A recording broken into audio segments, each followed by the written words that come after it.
welcome. We are so excited. This is episode 18 of Stall Talk. Stall Talk's a little show we do every Tuesday, and we have a really cool guest today. I've waited for so long for this week so that we could coordinate with her schedule. I want to take you back to November, Waco, Texas, WPRA finals.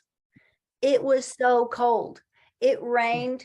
We had a huge drought in Texas, pretty much, the whole summer, and big hay shortage. Well, it seems like the heavens just opened up and it all poured down on Waco, Texas that weekend of WPRA finals. And the bubbliest barrel racer in the WPRA made my whole week. It didn't matter that it was cold. It didn't matter that it was pouring down rain and we were all freezing. I was walking back up this huge corridor to the alley. We were getting ready to produce the top 15 challenge. And I thought, I should take an opportunity to interview some of these barrel racers. What a godsend. I run smack into Pascal Sylvain, and you had just made your run. So you were in the finals. You made it to the short go of the permit race, correct? Yes. Yes. And you had just come barreling down the alley, stopped your horse, stepped off, and I threw a microphone right in front of your face. And that was the first time I really got to, I guess, engage with you up close and learn about you and hear a little bit about your story. And I was like, wow, what have I been missing out on all of this time? So I'm so excited you're here. Pascal Sylvain and my co-host, Martin Patella of lifeenthusiast.com, our moderator, Lori Roth, and we've got some interactive members here from Stall High. Welcome, everybody. Pascal, have you always been so bubbly? How do you do it? I think yes, I've been always positive, but I feel it's something I remember, like when I'm 33. So when I was in my early 20s, it's something I really want to change because I was negative and stuff. And when I did that mental change, God opened me so many doors in life, and and now it's the way to go for me. It's not fake. It's just like you get through all the worst day of your life, so you can go through what's going on right now. It's not going to be easy, but you can go through it. Mm-hmm. Well, you make it look easy. It's not. I think if for people who just meet you or they get to see you, as a passerby at a rodeo or a barrel race or at one of your jewelry events, they might think, oh, well, like I could never be like her. Like she must have been born that way. She's so outgoing and she's so positive and so optimistic. Were you aware that you were negative, or did something happen to point that out? I think I was just in point of my life. I believe you belong somewhere in life. Okay. So I'm born and raised in Canada, Quebec, French. It's the accent. And I was working as a social worker there for child services for 3 years. I have my bachelor degrees. I thought everything in my life was lined up, all by the book thing. But I was not very happy till I decided to say, you know what? I always wanted to come at least 6 months in Texas, come ride some horses, learn the lifestyle and everything, because I always been in the battle horse industry-ish, but like not like those are what we have here, but like in my head I thought. And I did it, and I just persevered through that goal. And I find out that every time I was positive, it was bringing me more positive thing than when I've been negative, bring me negative thing. So just real quick, you said I was in the barrel industry-ish. It's not the same. So for people who haven't had an opportunity to come to the States or come to Texas, because you live in a hot spot for rodeo. Yeah. How is it different? Well, so also the thing people need to understand, I'm from Quebec, which we have decent amount of rodeo, but I was for northern region where we have 3 rodeos and some play days.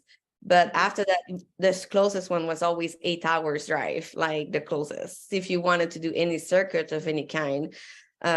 So that's why, and also the knowledge, the people been here, like what I see is people been touching horses since they're little and did like a bit of this and a bit of that. Us, it was bar racing, or that's it, that's all.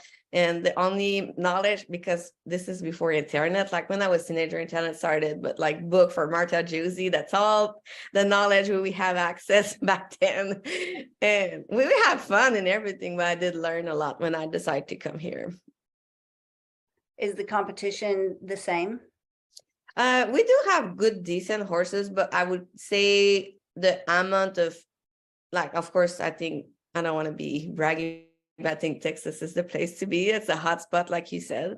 But we do have some decent horses, but the quantity, like, look at like a jackpot, like yesterday in Kibi, like how many is in the 1D next to NFR qualifier? Like, it's, the competition is here and it's stronger, but I always say you need to hang with the best if you want to be the best. So that's what I did. All right. So when was your first WPRA entry? When did you decide I'm going to do this? I'm going to buy my WPRA permit and I'm going to go for it. Okay. So I'm going to do a short story. So I have a horse for 2 years and I have a lot of issue. And in March 2022, I broke my femur, my legs.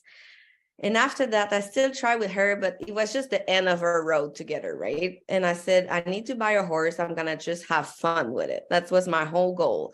I just want to have fun and like be competitive-ish, but like I knew I didn't have the money to buy a 1D per rodeo finish horse. Like, so I find my little Devon and I love the stockyard. The stockyard is for me the closest rodeo of Quebec, because in Quebec, people in the rodeo are, it's festive. Like people, I love it.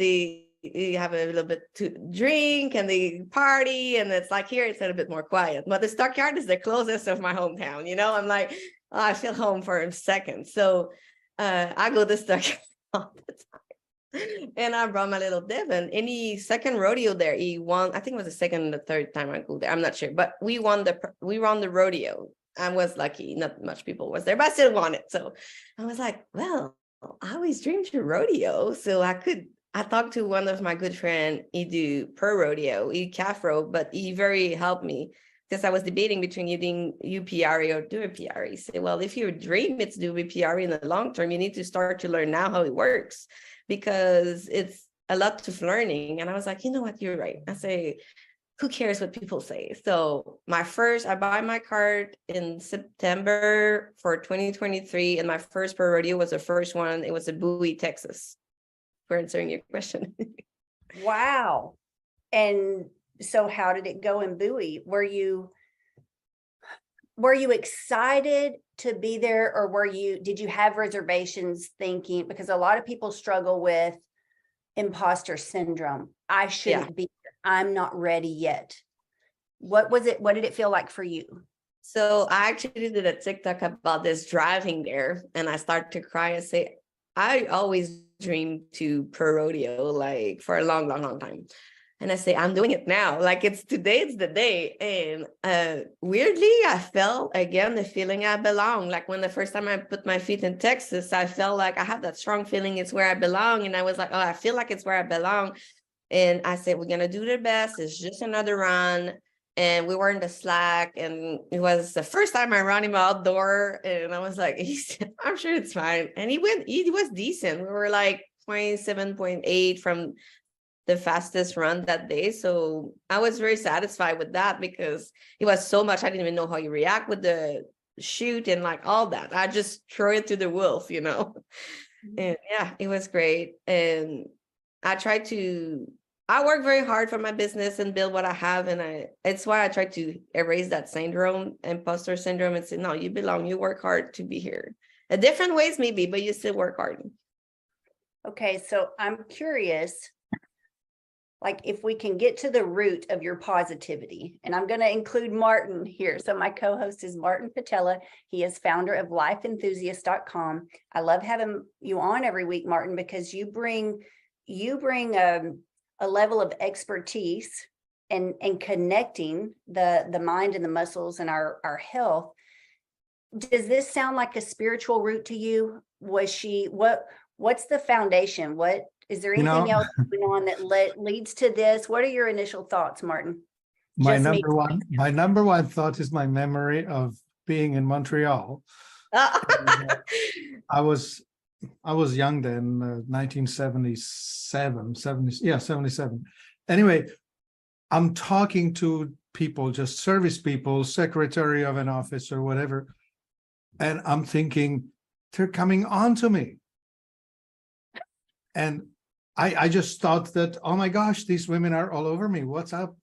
And then I realized, no, it's the culture. They are just friendly. They're warm. They just are welcoming. They just are, yeah, just Lovely. not reserved. They just put themselves out there for you. Yeah, makes sense. So So is that's that how I perceived the Quebecois, the French culture. They were just embracing everyone, right? So Okay. I find that when Pascal talks about her positivity, I think it comes to her from the culture. I think it's that the people in Quebec in general are warmer than others. Like I had the opposite experience in New York, where I'm walking down the street and it's like elbow in the side and get the F out of my way, and just totally selfish, self-centered, as opposed to the flip of out there for you experience. Okay, Pascal, rub off on me, please. Rub off on all of us. We want some of that. So that was my experience of the culture. I think the society, how they raise you, will have something to do with it. And you've discovered it with horses, how you train them, right? You get back what you put in. Yeah. Mhm. And I think with children, it's the same thing, right? If you get nurture and care, you will be self-assured more so than other ways. I mean, you can have negative experiences, especially when you hit high school. You will come into this terrain where it becomes very competitive and very negative, especially for Pascal's generation. I mean, this growing up with Facebook and whatever else on the phone, it has to be the hardest thing possible, Mhm. right? And Pascal, you mentioned that Cowtown was the closest reflection of your home environment. So do you feel like your culture helped prepare you for success? Um, I would one say thing just I for can giving, just for giving, not for success. That has not much to Okay. do with it. Putting But yourself out there. that's a how weak you way. approach people is that you approach them with essentially your heart in your hand, as opposed to with a whole lot of armor. Yeah. I trust, like, and that makes total sense, because I try to give the benefit of the doubt that everybody have good in them. Of course, I'm going to protect myself in a way, but like I try to think everybody think positive all the time. I guess that makes total sense. I'm agree with this. Yeah. We I want you grew up in a household with my father who was as negative as you can be. He always pointed at people and saying, you watch, he's going to steal something, or he's going to fail, or whatever, right? And of course, every one of us will have a bad day. We will either be caught in a little lie that we'll try to fix with a bigger lie, or whatever it is that will do wrong instead of doing right. Yeah. And so he would always just wait for someone to fail, say, see, I told you. Yeah. That and makes it's sense. hard. It's hard to get out of a negative rut. So Martin, you talked about that before, like the mental rut that we can get in. So Yeah. Pascal, I do applaud you for making a decision to get out of whatever rut you were in, and not just changing your mindset. You changed everything. You changed your location, your lifestyle, My your language. employment. I didn't speak English when I came here. I mean, we don't have any excuses anymore after we get to know you and see you. And I just want you to distribute your joy where you go. Like, take Cowtown with you. Make every And place Cowtown. On this line of subject is something is very important. Like something in me, I struggle, and now I give me forgiveness, and I hope I can give that message out. It's like sometimes I'm like, well, I'm too old, or I started too old, or blah blah blah. When I don't think age is a factor. It's if you want to do it now, because we have one chance on this earth.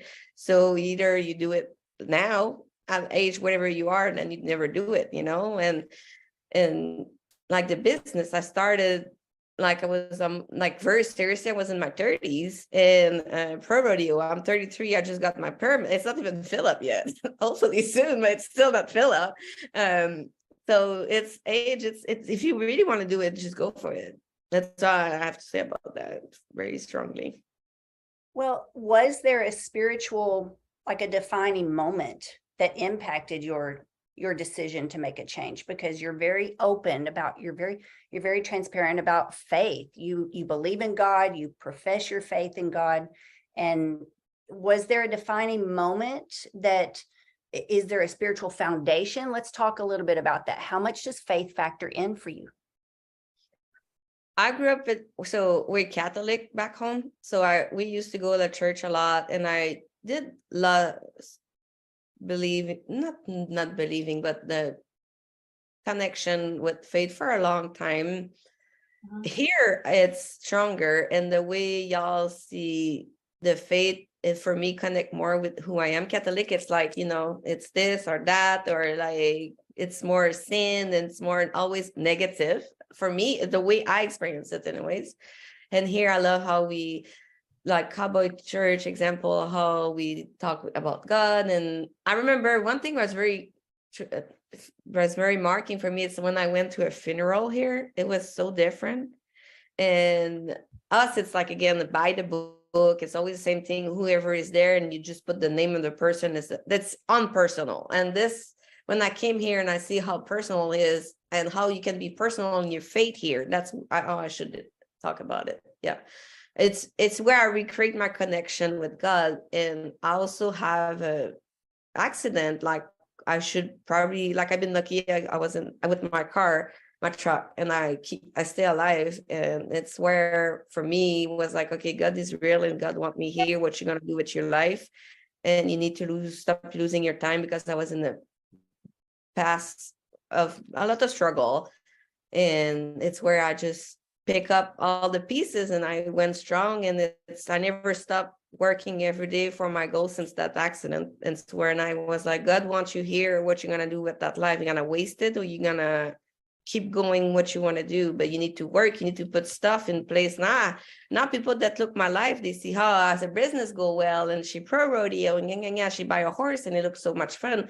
But I struggled, and I worked very, very hard for years. Like I worked at the casino after that for 90 days straight, just to be able to buy a truck, to pull my horse trailer. Like I bet, and it's okay. It was a part of my journey, and I want nobody to take pity of it, but just think about the goal. And now I embrace the journey too, because this makes me who I am right now. I can smile, and I go to that WPRA final, and then my horse trip, actually, when you saw me, and I was still smiling, because I was like, hey, I'm here. Like, what's the chances that, like, if I would have not worked hard, I would have never been stepping in this final ever. So Yeah. The show.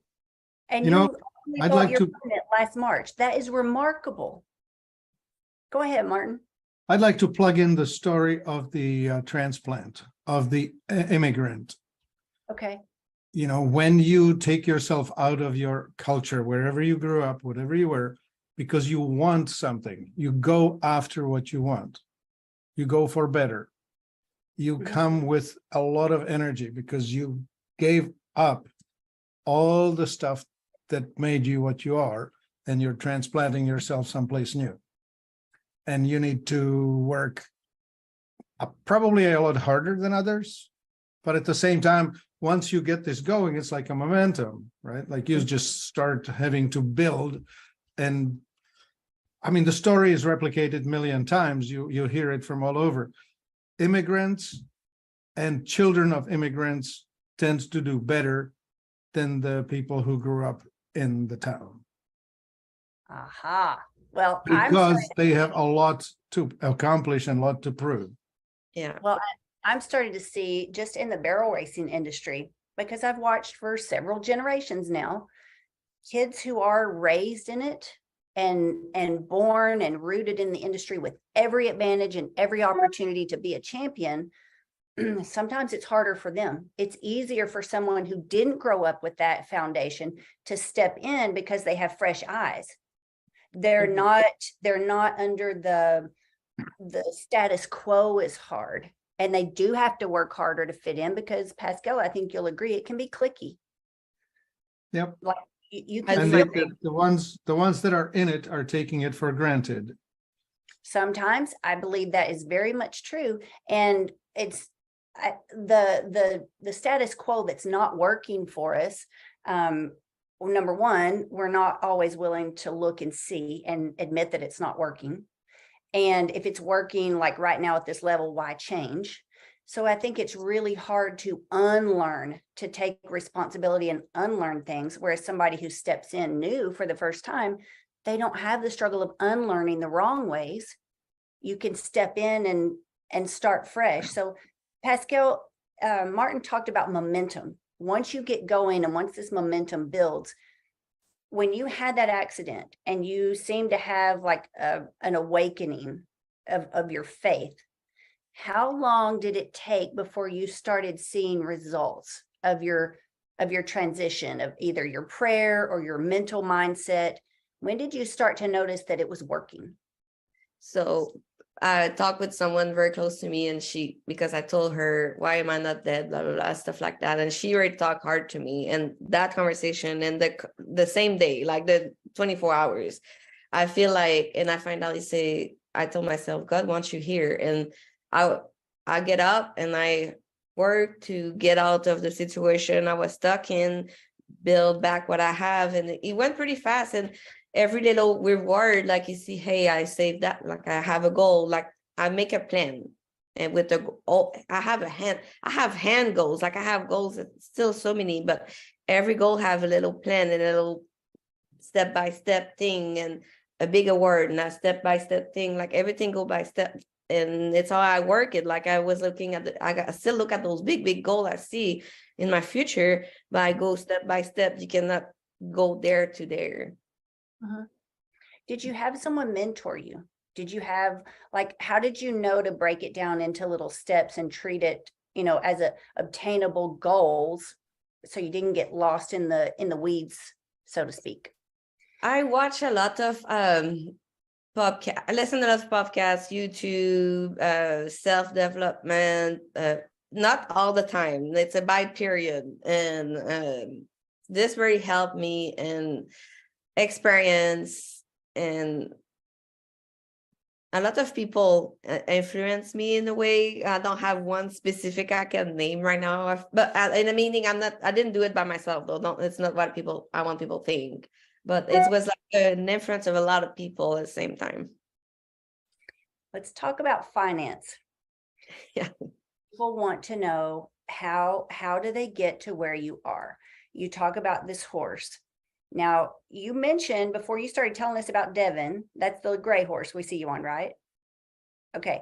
You mentioned I didn't have money to go buy a 1D finished horse, but then bam, you start winning right away.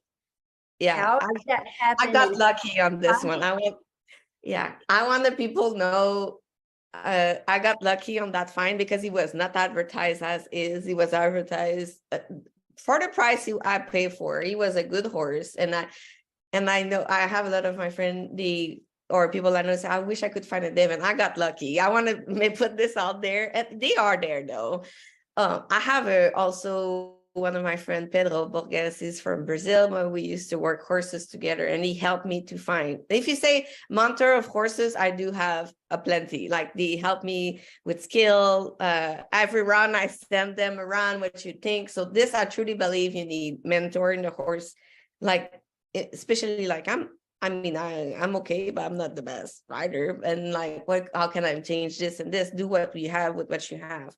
But financially, for your question, it started with the casino, and I have my side hustle, and after that the jewelry, and after that I just grow the jewelry. And I knew because I worked 3 years for a world champion here, so I was in the industry in a way, in futurity, and I saw those rich kids having all the money in the world and do nothing with that. Like they could have went everywhere. The parents was ready to pay. Some did, but some, it was so ended to them, they didn't take the chance, or maybe it was not what they wanted to do, and it's okay. But I was like, okay, I know I'm never gonna have that kind of money handing to me. So what else can I do? You need to build something that's gonna bring you the money to do what you want to do, because courses ain't cheap. Like, we know that. Like, just keeping it at the place. I'm not saying even buying one. I'm just like keeping it in shape, go to the vet and all those things. It's expensive. Right. But you make it work. When you really, really want it, I think you can make it work. What made you decide jewelry? Which, by the way, every time you put your hand near the camera, I'm like, ooh, just sing, because I'm a huge turquoise fan. So what made you choose jewelry and specifically turquoise? So I started 2012 in Canada. When I finished my degrees, I even started a master, but it was not, because in the winter you can do nothing. You cannot ride your horse. Where I was, we didn't have cover arena. Like, it was the horses in outside and surviving in the winter. And I was like, God, this is long. And I was done with school. So I was like, I always love it. Fashion, like looking fancy or too much over the top. This is me. Like, I assume myself. And I started for fun to do jewelry, and I was looking everybody in the US and Texas style jewelry, because we have nothing then there. eBay was the only place you could buy stuff back then, like in 2012.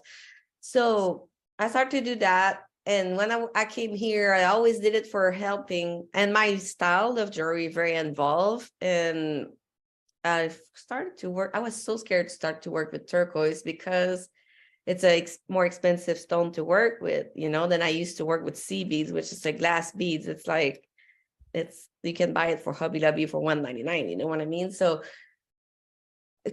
I trust the process and started, and people, it's where they hey, we like what you do. And I work a lot with this. And I don't know, maybe in 5 years, my style's going to change. I strongly believe I can do it though, because in 10 years I do that. So my style evolve all the time. So yeah. Where did you start selling originally? So Facebook back then, Facebook page was fun back then. It was easy to manage. After that, they block us. So like, we need to pay to be there. So I follow everything. I have Facebook group, my Instagram, Etsy. It was my first real platform. Create a website, create a wholesale website. I'm on Faire. And now TikTok. I'm a content creator now. You need to, when you sell online now, you need to be 50-50, like create the content and make the content, And yeah, Pinterest, being all social media as you can think about them, they're probably there. When do you sleep? Actually, I don't have kids and I don't have a husband, so I am not perfect, and my house is a mess. So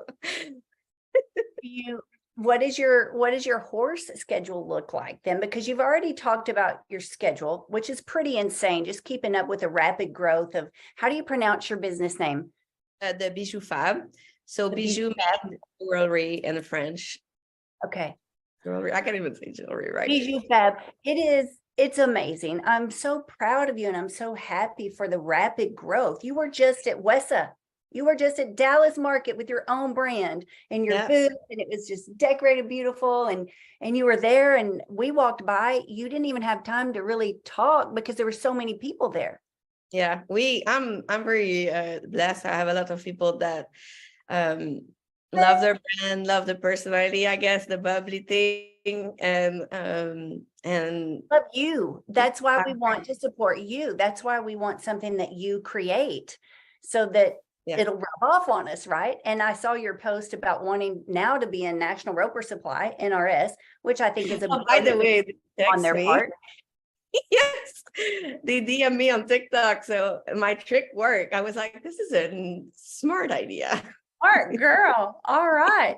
So you reached out. Tell us about that. People may not know the story, and they may be like, how did she get NRS to pay attention to her? So I saw that TikTok that people want to be represented by a brand, a TikTok trend once again. And I was like, oh, I could do that and say, it says like day one, trying to have an artist noticing me. And it was day one yesterday.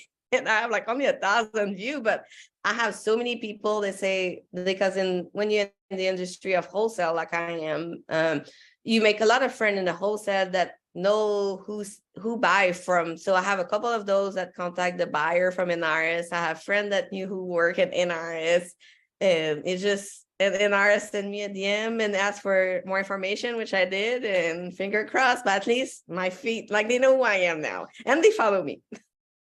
Well, we're excited for you. The last time I was at NRS, I think I took, Lori, how many hats did I take that day? Like 9 hats to NRS? Yeah, I think so. Yeah, we took 9 hats to get reshaped and spruced up before the national finals because my favorite hat shaper in the world now works at NRS, Chance Foster. He's been shaping my hat since he was a teenager. And they're so blessed to have him. And I know they're going to be blessed to have your brand in that store as well. So I'm excited for you. I will be praying that all goes well. I'm curious if you'll get to meet with my friend Brooke Birch, who works on location in the Decatur store, and she is precious. She's awesome. I think you girls are going to really like hit it off and click. So that's exciting. So we talked about financing. We talked about the momentum when you started seeing a difference, how you started selling things. You didn't have this handed to you.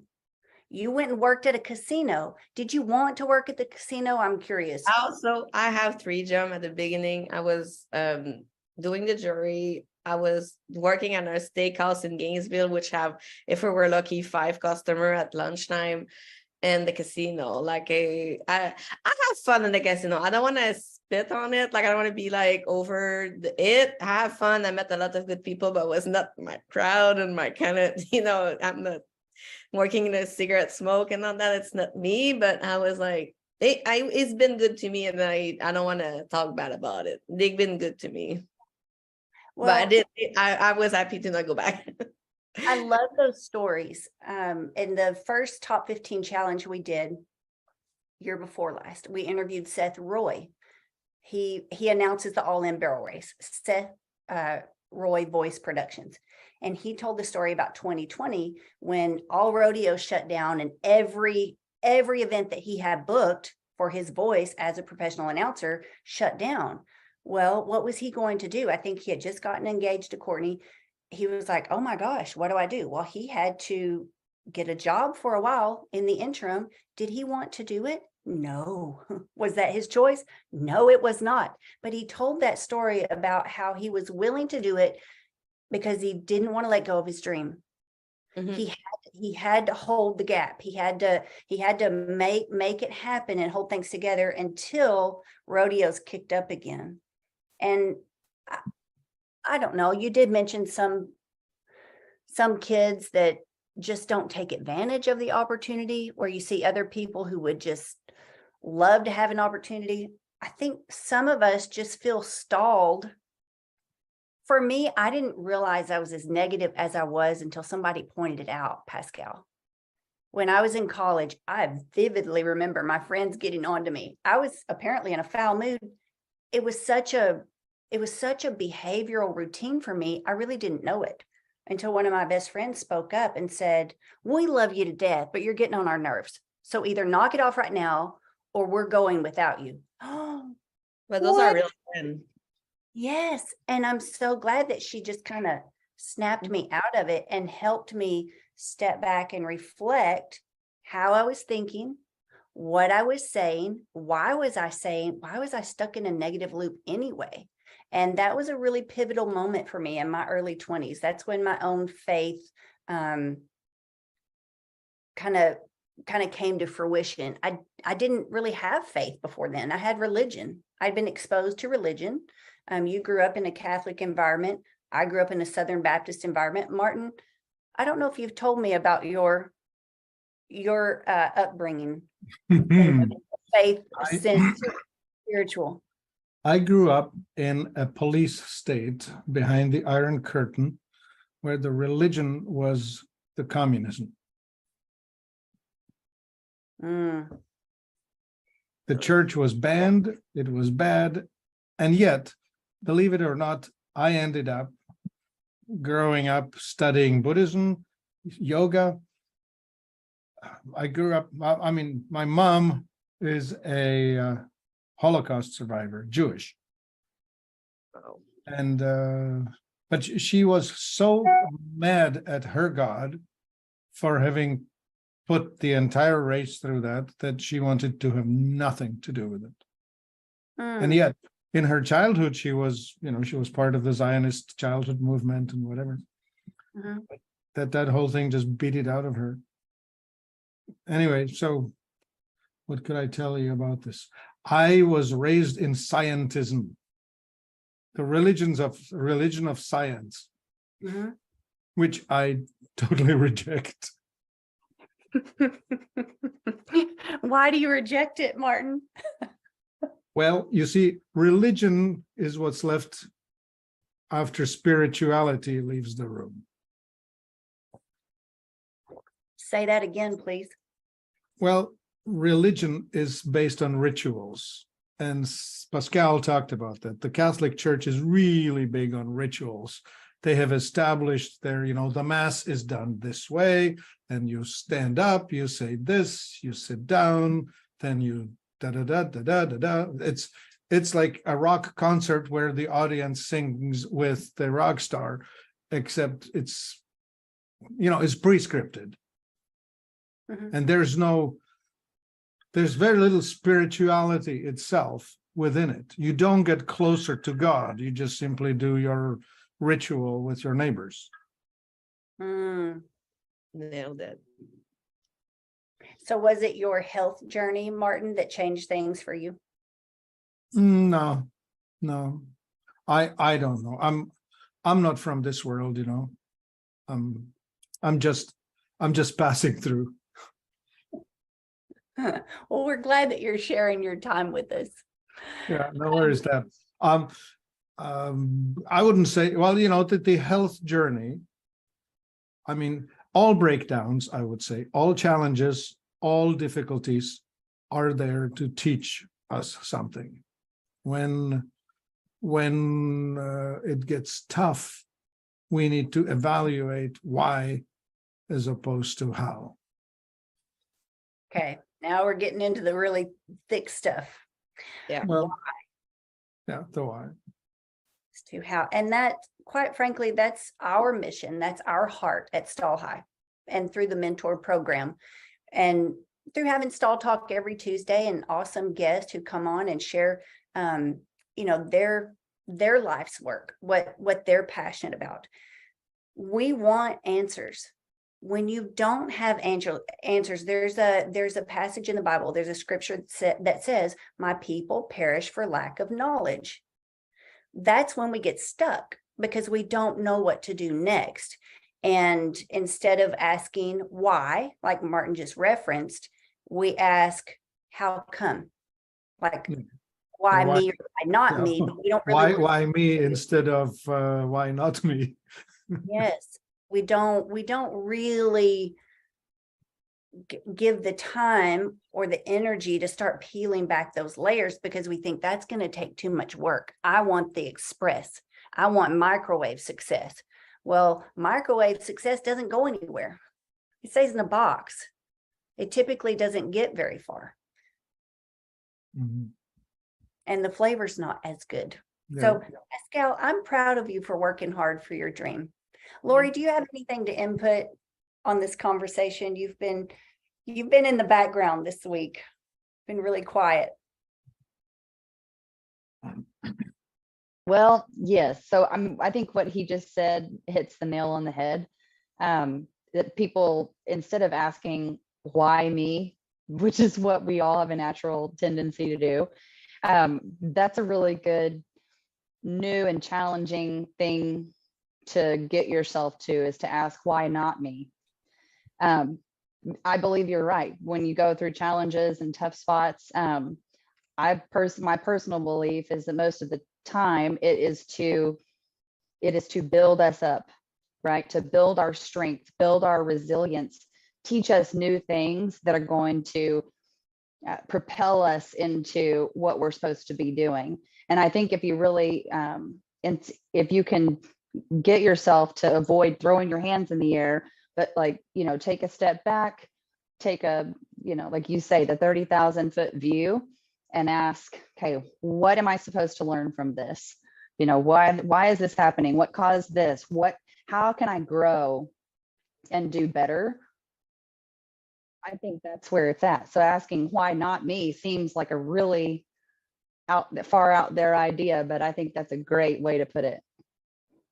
And Yeah. knowledge is empowering. So when we do find answers, let's just take here every week, Tuesday for an hour, we put our heads together, we have a meeting of the minds, and we all walk away with something new. So we've all empowered ourselves by investing a few minutes, 60 minutes. And you would be amazed. I heard a story the other day, and this is really impressive to me, and I feel like I can relate in some way.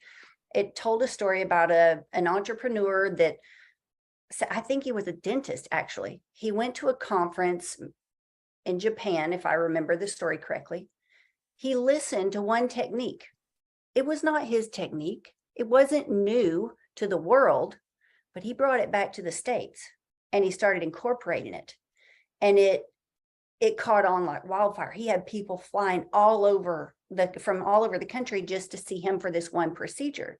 And so that one conference, that one investment of one trip changed the trajectory of his life and his business, and like things started to happen for him. For me, it was one conference. One conference. I got so rocked and so challenged in my faith and the way I was going about presenting my faith to the world and what I was doing about business. Of all things, it was a conference on entrepreneurship for believers. So kingdom and entrepreneurship. And it really made me stop, pull back, and just rethink, why am I doing things this way? What's working? What's not? And what do I really want to accomplish when it's all said and done? Pascal, I love that you said that. I'm ahead of you, my dear, on the birthdays, on the birthday list. And you said you're not getting any older, neither am I. Make it happen. Don't accept the stall, guys. How can we help you? Stall High exists to help you rethink the way you're doing it now. And if we just help you take one baby step out of that stall, wherever you feel stuck or stifled, that's what this whole community exists for. Pascal, do you have any closing thoughts you want to share before we? Something that he said about why not me, like we talked a little bit in the more negative thing, but in the positive thing, if it resonates to me, is like, why not me going to do a PRA, doing stuff, or why not me having my business, and why not you, whatever, and then sir, whatever you want to do in your life there. It's vice versa too. It hit me very hard when you say that. So I appreciate that, because I remember I said that to me, hey, why not me? When I win my first check for rodeo, I was like, why not me? Like, I did it. Like, why not me? So yeah. How did you celebrate when you won your first WPRA money? What'd you do with it? Oh my God. But it was not that much. And I'm a little bit crazy about the vet. So I went on the vet bill stuff. And that's part of it, Yeah, I want my friend, Devin is my horse, he's my friend. I want him to feel good. Like, I ask so much from him. I need to make sure I put everything in place for him to feel good. Is there anything special that you do to keep yourself healthy? That's my last question. That's my challenge that I am struggling with my own. Like, I know what to do to be healthy and do all that. And I think you need to love who you are as you are, but you need to also make the best version of yourself. And it's where I'm stuck, and I need to work on, because I work so hard on the business and everything, and it's excuses, but that's my challenge. We all have challenge. I'm not perfect, and I have my own demon, and that's mine. And it's what I'm working on right now. That's what I help people with. I teach that. Yeah, and, well, I need to talk to you. And it's an interesting thing is what happens is that the culture that you grow up with could be wrong for you. So when you learned about food, it could be mismatched with your genetics. And then when you transplant yourself into this new terrain, again, the society offers shortcuts. Businesses in general sell you things that are the easy buttons. They are the easiest things to get, but they're seldom the right thing. You know, it's like the easy road is seldom the right road. Yeah. And the easy meal is not the healthy one. And, you know, the bag of chips that you can grab in a store on your way, so you can eat that on the way in the truck, is probably not contributing to health, right? And stuff like that. And so it will take preparation. My favorite teacher of personal development was Stephen Covey. And in his book, 7 Habits of Highly Efficient People, or Effective People, one of those things he said was always begin with the end in mind.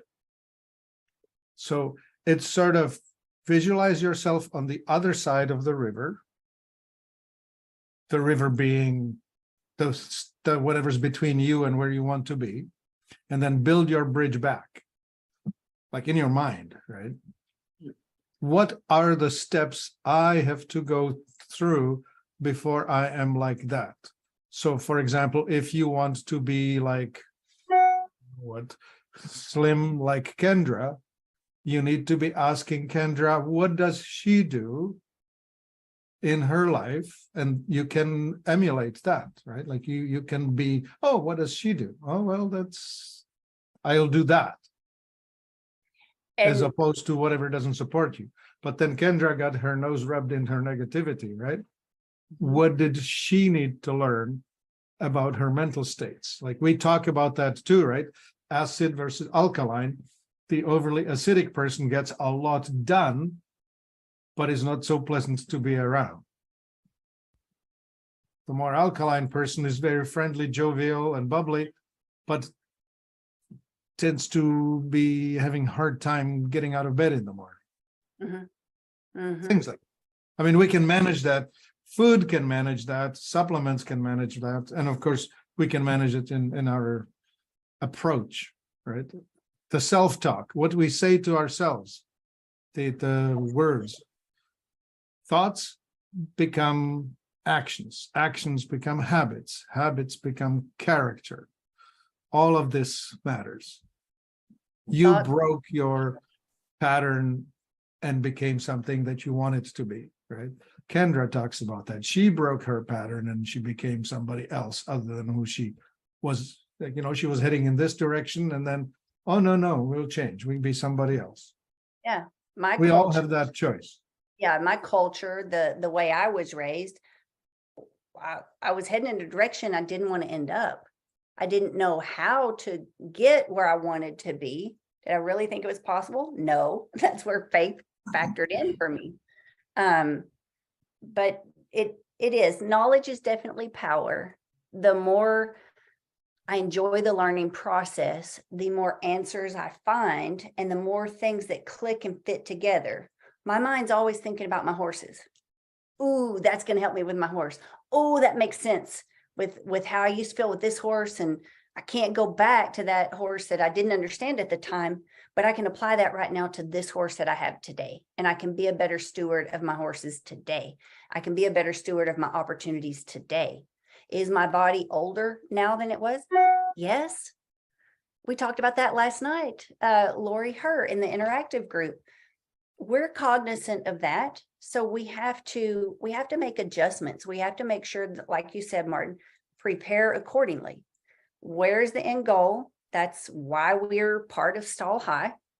Let's reflect on that. Pascal said she has like a little box, a little checklist. Okay, this is what it's going to take to get this step done. Don't try to get too much done in too early a time. Just those little baby steps, Pascal, and then things are going better than expected. Yeah, I want to butt in with this. There's a huge value in mentors, and coaches. And if you're lucky enough to meet somebody who can show you the way through either an example or guidance or whatever, then it just happens organically, like you just won the lottery. But sometimes you just meet somebody like Kendra who actually is making it her business, helping people with this particular thing. But it's never about the thing. It's about who you are as you're doing the thing. Yes. And It's the talking about, character that determines the way you're going to do it. yes, and you really kind of threw me for a loop last week, Martin, when you said people that have their right hip presents high and forward, don't love themselves. Excuse me, come again, let me check my hips. Well, It's that, not, I didn't say it quite like that. I said it's the feeling of I'm not good enough that does that. okay. Well, that really had me thinking all week. Okay. What are the mental reasons? And Pascal, the audiobook that I've been listening to, this makes me think of you. Who we want to be, like visualize that. Where do you want to be in 5 to 7 years? See that, replay that in your mind. Like you said, build the bridge backwards. He also made an interesting statement, and Martin, I'm curious if you'll agree with this. People who are positive and people who are engaged, they are actively working toward their goals and their dreams coming to fruition. They tend to be physically healthier than those who are not. I have an analogy to that, which is this. Happiness is found in a pursuit of a worthy goal. And happy people tend to be healthier than the unhappy ones. Mhm. Negativity is projected onto the immune system. Fear suppresses repairs and health. Mhm. So when you're in the positive frame of mind, which happiness is, and it's found in a pursuit of a worthy goal, then number one, you need to have a goal. Number two, you need to have a commitment to pursuing it. Then the health will follow you there because you will be motivated to be healthy. So Okay, Pascal, think big. what's the goal?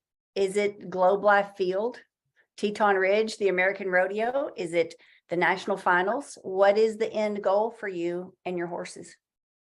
So I'm the manifest, like talking about what we want and see. I believe in that 100% what y'all were talking. But I'm still a little bit scared to say out loud the final big goal, because I believe in me, but not so much.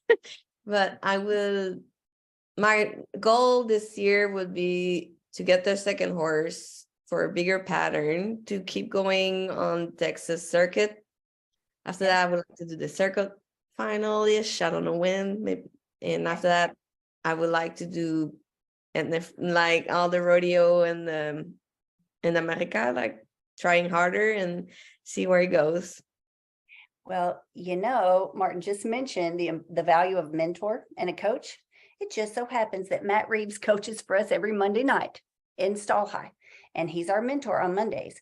Well, I'm personally committing 2023 to start heading in that direction. What do I need to do to get ready so that I can capitalize on Matt's plan? He has a strategy for making the finals, qualifying for the national finals the first 6 weeks of the season, Pascal. I saw this. You don't have to run all over the nation for 11 months. Now you got to be beginning. You and your horse have to be clicking when that new season opens, but he can help you enter strategically so that you're ready. And I know that's not a magic wand. I need to start like now. I started, well, really before the finals. I was wrapping my head around and saying, this is my commitment for 2023. Will I get back in the top 50? Yeah, I don't know. I'm going to be closer than if I don't do anything. Yeah, that's true. The closer you get to top 50, and I think after that you can have that strategy to like less rodeo is better for you and the horse for sure. Don't get me wrong. Amen, sis. Like Yeah. in the pocket and the financial thing too. You can buy another one and go do some Ruby buckle, something else. That's right. Well, thank you so much for spending time with us today. I know you've got a lot on your plate, a lot of jewelry to make. Yes. And bijoufob.com. Yes. Yes, for retail, yes. And if you know someone that owns a store like NRS, we also have close to 3,000 stores that carry our brand now. Woo, that's fantastic. Yes, Well, thank I'm really, really excited for you. You're welcome to come be a part of our mentorship class. If you want to show up on Monday and just listen to Matt and ask him questions like, where do I need to be entering this spring so that I can get into the top 50? He will help you like per month, per 6 weeks. Like that is his specialty. That's his expertise. And that's what he shares at Stall High. So we'd love to have you be a part of that. That would be fun. I'm gonna ask for the information. I'm gonna join y'all. All right, we'll make it happen. Excited to have you be a Just- part. Martin, Just to thank give you so a much. chance to plug me, we do Oh. that for health of people. We do coaching. We have a roadmap for getting from wherever you are to where you might like to be. And we can help people get there. It's just There- they need to engage. That's what it takes. There's the parallel. Yeah, make the decision to start doing something. It's not hard. You just have to be consistent.